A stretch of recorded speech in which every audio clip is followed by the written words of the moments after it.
Kyrie Irving doesn't know if the earth is round or flat. He does want to discuss it. Kyrie Irving, the point guard for the Boston Celtics, is a dazzling basketball player, one of the best in the world. On this, there is very little debate, and certainly not from me, a lifelong Celtics fan. His ability to creatively dribble the basketball is so singular that the Boston Globe found last year that video game makers had trouble duplicating it. He can handle the ball, but can he act? Irving is about to have a very different skill tested for a mass audience. He is the star of the coming feature film and branding vehicle, Uncle Drew, based on a series of viral commercials that Pepsi developed in 2012 and that Irving wrote and directed. He plays a virtually unrecognizable senior citizen who used to be a street basketball legend. Tiffany Haddish, Nick Kroll and Lil Rel Howery also star, along with other basketball luminaries like Shaquille O'Neal, Reggie Miller and Chris Webber. The film is due June 29. Ad Choice Advertising and Red, invented by Tees Advertisement. Irving, a West Orange, New Jersey native, is among the most popular basketball players in the world, and he has one of the best-selling basketball jerseys in the NBA.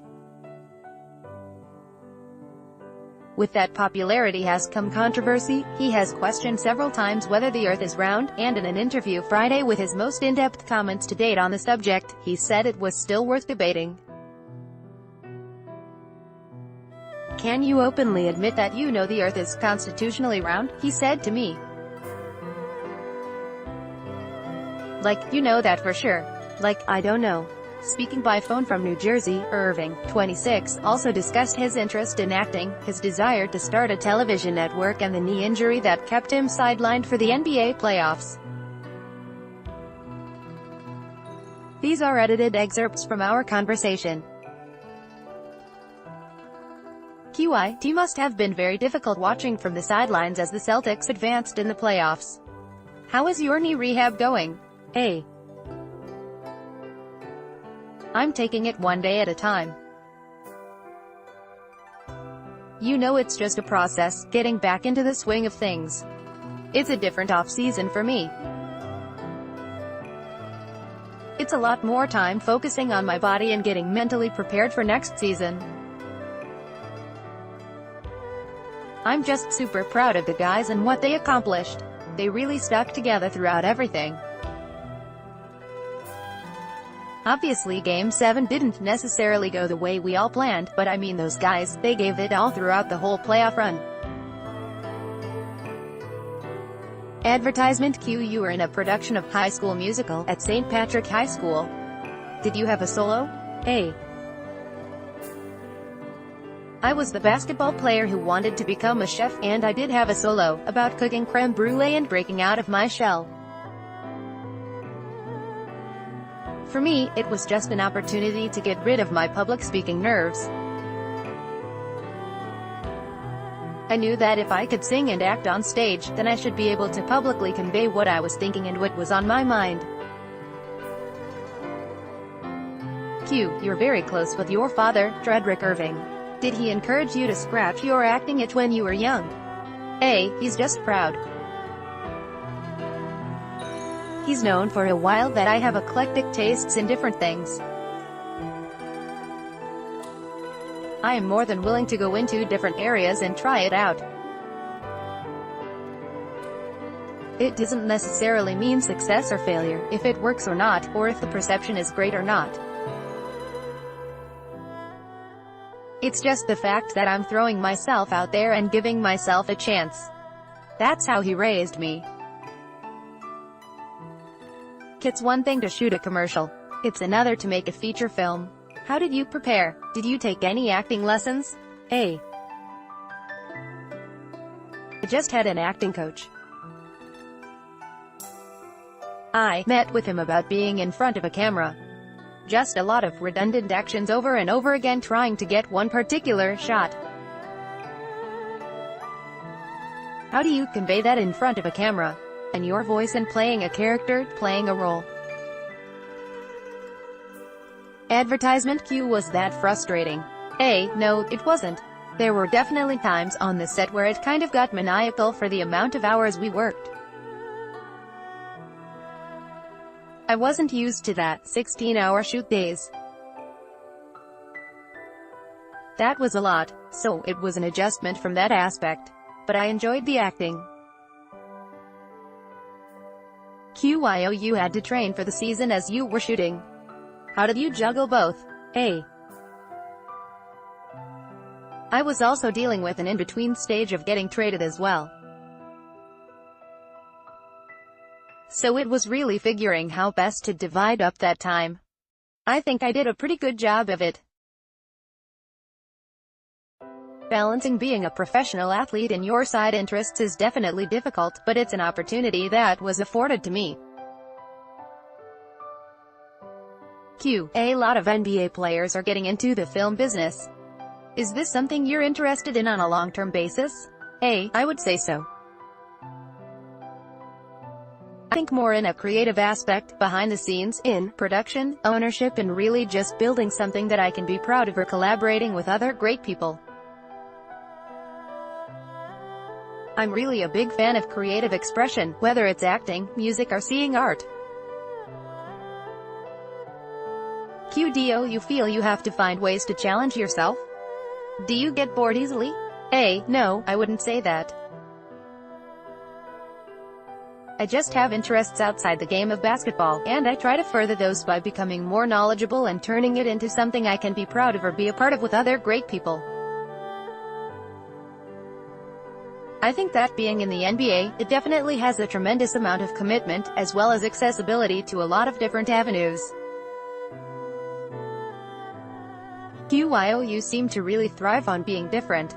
You have a friend's tattoo on your arm. In this film, the makeup makes you unrecognizable. There aren't many professional athletes who write and direct their own commercials. It doesn't seem like you like following the crowd, do you? A. Laughter. I think trends, they're great. Sometimes they're culturally progressive and can breed originality. But how I think in terms of who I am as a person, it's taking great things that I've learned and making them my own and moving on in life. It's evolution, man. Q. What do you think drives you to be a little bit of a contrarian? A. I've definitely wanted, well, I know I am, a generational leader. To do that, it takes a long time of learning about other human beings, history, and incorporating all that into things that I love. Q. Do you have a project that you are interested in trying out? A. I am more or less trying to start my own production company, trying to collaborate with great influencers, people that inspire me.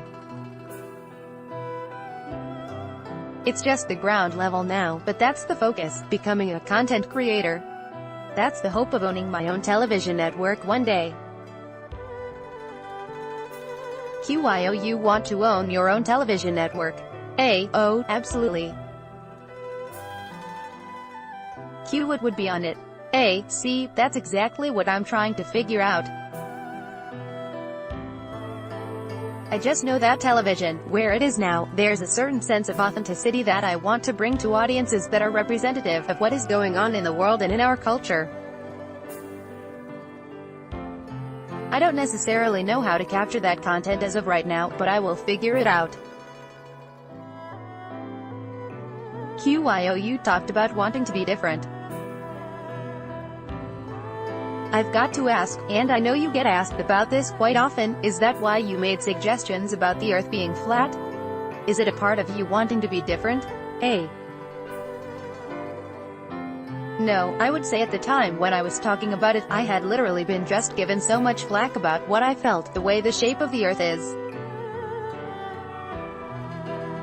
And it garnered so many different opinions. Well, of course, the perception was going to be like, hey man, you're just crazy, man, for thinking that. What I would say is that just exemplified exactly what I meant on the intent of wanting to be different.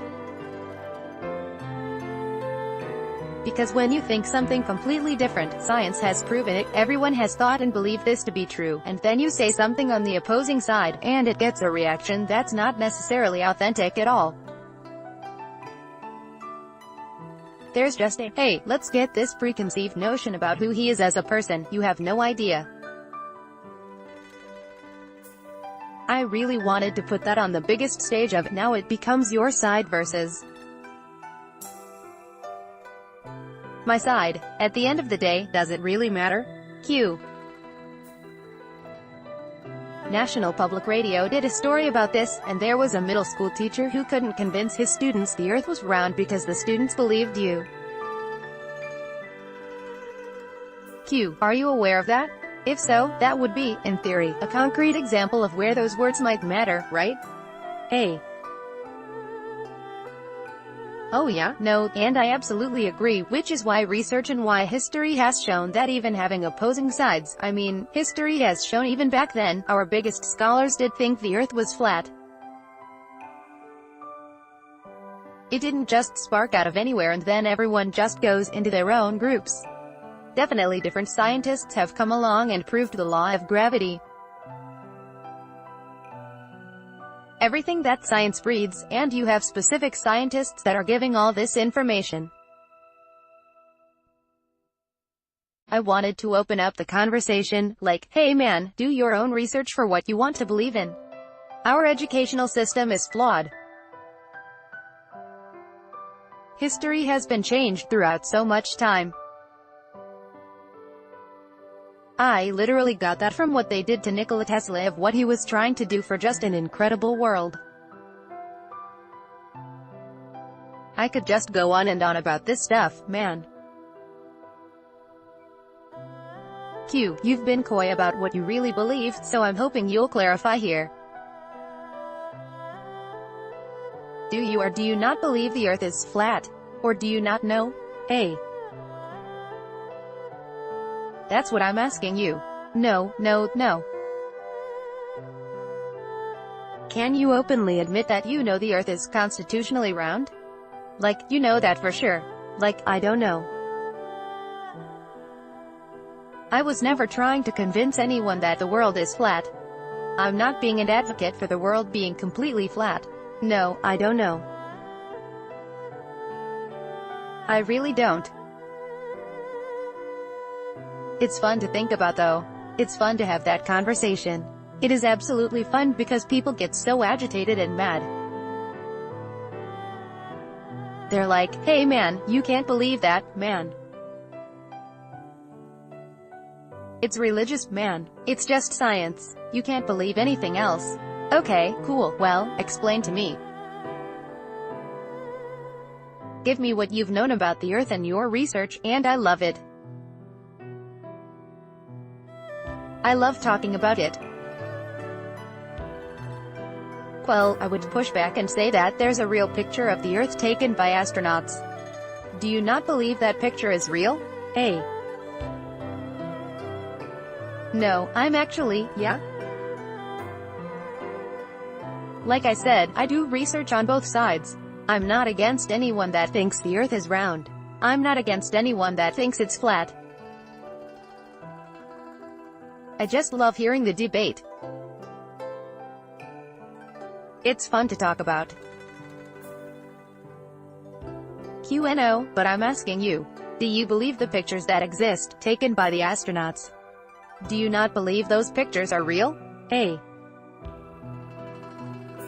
I feel like now you're asking me if I am now grouping myself with conspiracy theorists that believe that everything that has come out about the Earth being round is completely fake.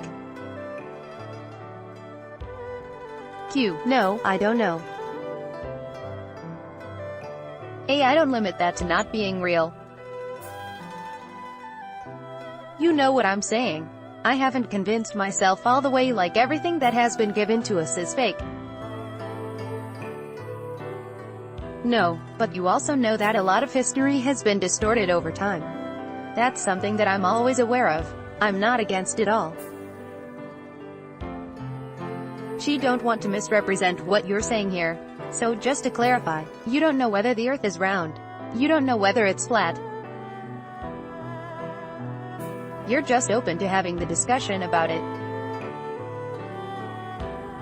A. Absolutely. It's fun for me, man. It's mentally stimulating to hear because there absolutely are scientists or engineers that have said, hey man, I believe the earth is flat.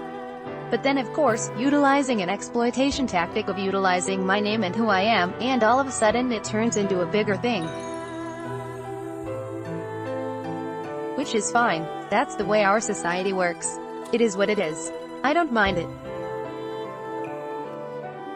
Q. Totally. But I guess there are people like me on the outside here who will say that you are one of the most popular NBA players right now. You're a star in a feature film. You might very well launch your own television network. So my point is, there are concrete examples of kids that believe because of what you're saying, the earth might be flat. Do you not see any downside? Or do you feel by perpetrating the discussion, that you are doing a favor in a sense? A. Doing a favor? Q. Maybe not doing a favor. Contributing to the public discussion by introducing it as a debate rather than it being science. Does that make sense, what I'm saying? A. Oh no, for sure. Even when the debate is happening within science, it's just concrete facts versus popular opinion or theories. And I'm up for that, man. I'm aware of the responsibility of what my biases and judgments are and of kids being able to connect with that. But I'm also not trying to go against complete science and factual information to the point where it becomes an inner belief. I think that the discussion can happen. Not just over whether the earth is round or flat. That doesn't really bring importance, in my book, in terms of doing your own research. I think kids should have the freedom to do that regardless of a particular authoritative figure telling you, don't believe anything else. That's what our society has come to, and then of course you get separated based upon your other beliefs, which is what you're aware of or not. Not everyone thinks the same. Not everyone feels the same. Some people openly come out and say things. Other people are afraid because of the common misconception of who you are and who you represent as a person. Your intellectual ability, based upon something you said or did, that holds true in our society, man. I'm just aware of that. Does it really bother you that much that I think something different than you or that I actually want to have that conversation? Q.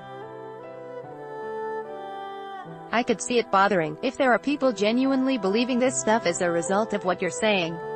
Does that make sense? A. Yeah, that's what I'm saying. I understand that responsibility. I also see it from a different perspective, from a humanities side. That doesn't mean you have to cap who I am as a person, who I know I am, who I present myself as based on a belief or something I said or did. Q. Were you frustrated by the reaction after you initially started talking about it?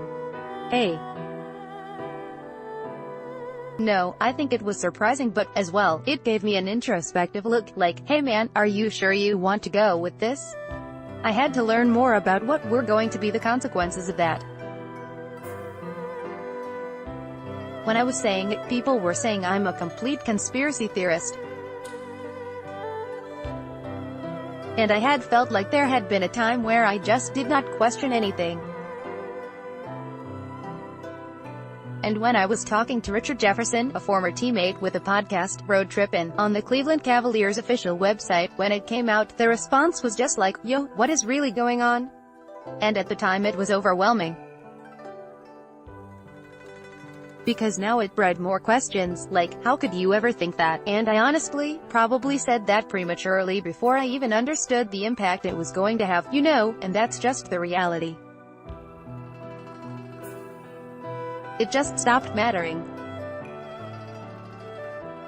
You don't strike me as someone who cares that much if other people criticize you.